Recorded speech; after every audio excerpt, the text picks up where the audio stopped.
Hello, and thank you for joining me in Annie Stories. In today's video, I'll be reading The Griffin from the Brothers Grimm book. This fairy tale actually has many similarities to another story called The Devil's Three Gold Hairs. If you enjoyed that one, I think you would like this one as well. So without further ado, let us begin. The Griffin. There was once upon a time a king, but where he reigned and what he was called, I do not know. He had no son, but an only daughter who had always been ill, and no doctor had been able to cure her. Then it was foretold to the king that his daughter should eat herself well with an apple. So he ordered it to be proclaimed throughout the whole of his kingdom that whosoever brought his daughter an apple with which she could eat herself well should have her to wife and be king. This came known to a peasant who had 3 sons, and he said to the eldest, "Go out into the garden and take a basketful of those beautiful apples with the red cheeks, and carry them to the court. Perhaps the king's daughter will be able to eat herself well with them, and then thou wilt marry her and be king." The lad did so, and set out. When he had gone a short way, he met a little iron man, who asked him what he had there in the basket, to which replied Uele, for so he was named, "Frog's legs." On this, the little man said, "Well, so shall it be, and remain," and went away. At length, Uele arrived at the palace, and made it known that he had bought apples which would cure the king's daughter if she ate them. This delighted the king hugely, and he caused Uele to be brought before him. But alas, when he opened the basket, instead of having apples in it, he had frogs' legs, which were still kicking about. On this, the king grew angry and had him driven out of the house. When he got home, he told his father how it had fared with him. Then the father sent the next son, who was called Seame, but all went with him just as it had gone with Uele. He also met the little iron man, who asked what he had there in the basket. Seame said, "Hog's bristles," and the iron man said, "Well, so shall it be, and remain." When Seame got to the king's palace and said he brought apples with which the king's daughter might eat herself well, they did not want to let him go in, and said that one fellow had already been there and had treated them as if they were fools. Seame, however, maintained that he certainly had the apples, and that they ought to let him go in. At length they believed him and led him to the king, but when he uncovered the basket, he had but hog's bristles.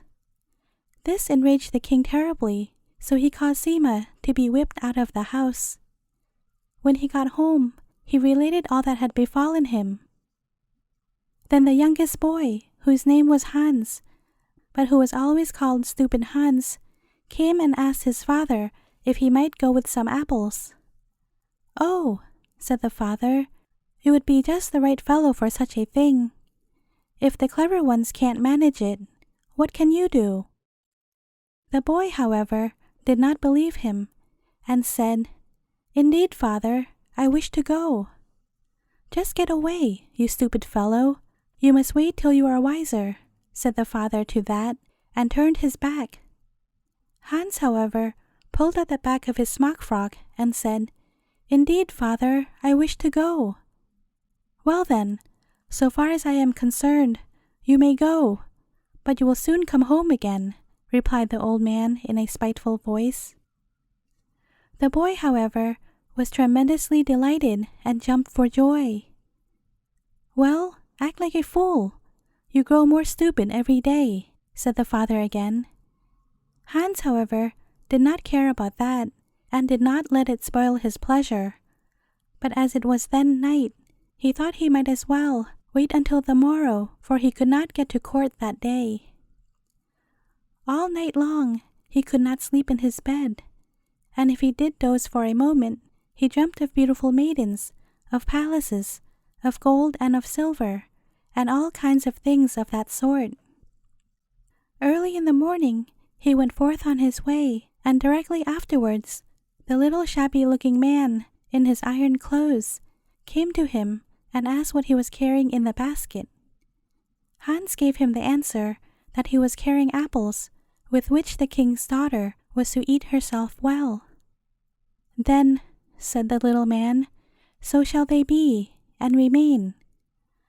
But at the court, they would none of them let Hans go in, for they said 2 had already been there who had told them that they were bringing apples, and one of them had frog's legs, and the other hog's bristles. Hans, however, resolutely maintained that he most certainly had no frog's legs, but some of the most beautiful apples in the whole kingdom. As he spoke so pleasantly, the doorkeeper thought he could not be telling a lie, and asked him to go in, and he was right. For when Hans uncovered his basket in the king's presence, golden yellow apples came tumbling out. The king was delighted, and caused some of them to be taken to his daughter, and then waited in anxious expectation until news should be brought to him of the effect they had. But before much time had passed by, news was brought to him. But who do you think it was who came? It was his daughter herself. As soon as she had eaten those apples, she was cured and sprang out of her bed. The joy the king felt cannot be described, but now he did not want to give his daughter in marriage to Hans, and said he must first make him a boat which would go quicker on dry land than on water. Hans agreed to the conditions and went home and related how it had fared with him. Then the father sent Uele into the forest to make a boat of that kind. He worked diligently and whistled all the time. At midday, when the sun was at the highest, came the little iron man and asked what he was making. Uele gave him for answer, "Wooden bowls for the kitchen." The iron man said, "So it shall be, and remain." By evening, Uele thought he had now made the boat, but when he wanted to get into it, he had nothing but wooden bowls. The next day, Seame went into the forest, but everything went with him, just as it had done with Uele. On the 3rd day, stupid Hans went. He worked away most industriously, so that the whole forest resounded with the heavy strokes, and all the while he sang and whistled right merrily. At midday, when it was the hottest, the little man came again, and asked what he was making. "A boat which will go quicker on dry land than on the water," replied Hans, "and when I have finished it, I am to have the king's daughter for my wife." "Well," said the little man, "such shall it be, and remain." In the evening, when the sun had turned into gold, Hans finished his boat and all that was wanted for it. He got into it and rowed to the palace. The boat went as swiftly as the wind. The king saw it from afar, but would not give his daughter to Hans yet, and said he must first take 100 hares out to pasture from early morning until late evening, and if one of them got away, he should not have his daughter. Hans was contented with this, and the next day went with his flock to the pasture, and took great care that none of them ran away. Before many hours had passed, came a servant from the palace, and told Hans that he must give her a hare instantly, for some visitors had come unexpectedly. Hans, however, was very well aware what that meant, and said he would not give her one. The king might set some hare soup before his guests next day. The maid, however, would not believe in his refusal, and at last she began to get angry with him. Then Hans said that if the king's daughter came herself, he would give her a hare. The maid told this in the palace, and the daughter did go herself. In the meantime, however, the little man came again to Hans, and asked him what he was doing there. He said he had to watch over 100 hares, and see that none of them ran away, and then he might marry the king's daughter and be king. "Good," said the little man. "There is a whistle for you, and if one of them runs away, just whistle with it, and then it will come back again. When the king's daughter came, Hans gave her a hair into her apron. But when she had gone about 100 steps with it, he whistled, and the hair jumped out of the apron, and before she could turn round, was back to the flock again. When the evening came, the hare herd whistled once more, and looked to see if all were there, and then drove them to the palace. The king wondered how Hans had been able to take 100 hares to graze without losing any of them. He would, however, not give him his daughter yet, and said he must now bring a feather from the griffin's tail. Hans set out at once and walked straight forwards. In the evening he came to a castle, and there he asked for a night's lodging, for at that time there were no inns. The lord of the castle promised him with much pleasure, and asked him where he was going. Hans answered, "To the Griffin." "Oh, to the Griffin. They tell me he knows everything, and I have lost the key of an iron money chest, so you might be so good as to ask him where it is." "Yes, indeed," said Hans. "I will soon do that." Early the next morning he went onwards, and on his way arrived at another castle in which again stayed the night. When the people who lived there learned he was going to the Griffin, they said they had in the house a daughter who was ill, and that they had already tried every means to cure her, but none of them had done her any good, and he might be so kind as to ask the Griffin what would make their daughter healthy again. Hans said he would willingly do that, and went onwards. Then he came to a lake, and instead of a ferry boat, a tall man was there, who had to carry everybody across. The man asked Hans whither he was journeying. "To the Griffin," said Hans. "Then, when you get to him," said the man, "just ask him why I am forced to carry everybody over the lake." "Yes, indeed, most certainly I'll do that," said Hans. Then the man took him up on his shoulders and carried him across. At length Hans arrived at the Griffin's house, but the wife only was at home, and not the Griffin himself. Then the woman asked him what he wanted. Thereupon he told her everything, that he had to get a feather out of the Griffin's tail, and that there was a castle where they had lost the key of their money chest, and he was to ask the Griffin where it was. That in another castle the daughter was ill, and he was to learn what would cure her, and then not far from thence there was a lake and a man beside it who was forced to carry people across it, and he was very anxious to learn why the man was obliged to do it. Then said the woman, "But look here, my good friend, no Christian can speak to the Griffin. He devours them all. But if you like, you can lie down under his bed, and in the night, when he is quite fast asleep, you can reach out and pull a feather out of his tail. And as for those things which you are to learn, I will ask about them myself." Hans was quite satisfied with this, and got under the bed. In the evening the Griffin came home, and as soon as he entered the room, said, "Wife, I smell a Christian."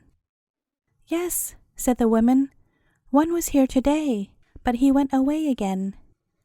Then the Griffin said no more. In the middle of the night, when the Griffin was snoring loudly, Hans reached out and plucked a feather from his tail. The Griffin woke up instantly and said, "Wife, I smell a Christian, and it seems to me that somebody was pulling my tail." His wife said, "You have certainly been dreaming, and I told you before that a Christian was here today, but that he went away again. He told me all kinds of things, that in one castle they had lost the key of their money chest and could find it nowhere." "Oh, the fools," said the Griffin. "The key lies in the woodhouse under a log of wood behind the door." And then he said in another castle the daughter was ill, and they knew no remedy that would cure her. "Oh, the fools," said the Griffin. "Under the cellar steps a toad has made its nest of her hair, and if she got her hair back she would be well." And then he also said that there was a place where there was a lake, and a man beside it who was forced to carry everybody across. "Oh, the fool," said the Griffin. "If he only put one man down in the middle, he would never have to carry another across." Early in the morning, the Griffin got up and went out. Then Hans came forth from under the bed, and he had a beautiful feather, and he heard what the Griffin had said about the key and the daughter and the ferryman. The Griffin's wife repeated it all once more to him, that he might not forget, and then he went home again. First he came to the man by the lake, who asked him what the Griffin had said, but Hans replied that he must first carry him across, and then he would tell him. So the man carried him across, and when he was over, Hans told him that all he had to do was to set one person down in the middle of the lake, and then he would never have to carry over any more. The man was hugely delighted, and told Hans that out of gratitude he would take him once more across and back again. But Hans said no, he would save him the trouble. He was quite satisfied already, and pursued his way. Then he came to the castle where the daughter was ill. He took her on his shoulders, for she could not walk, and carried her down the cellar steps, and pulled out the toad's nest from beneath the lowest step, and gave it into her hand. And she sprang off his shoulder and up the stairs before him, and was quite cured. Then were their father and mother beyond measure rejoiced, and they gave Hans gifts of gold and of silver, and whatsoever else he wished for, that they gave him. And when he got to the other castle, he went at once into the wood-house, and found the key under the log of wood behind the door, and took it to the lord of the castle. He also was not a little pleased, and gave Hans as a reward much of the gold that was in the chest, and all kinds of things besides, such as cows and sheep and goats. When Hans arrived before the king with all these things, with the money and the gold and the silver and the cows, sheep and goats, the king asked him how he had come by them. Then Hans told him that the Griffin gave everyone whatsoever he wanted.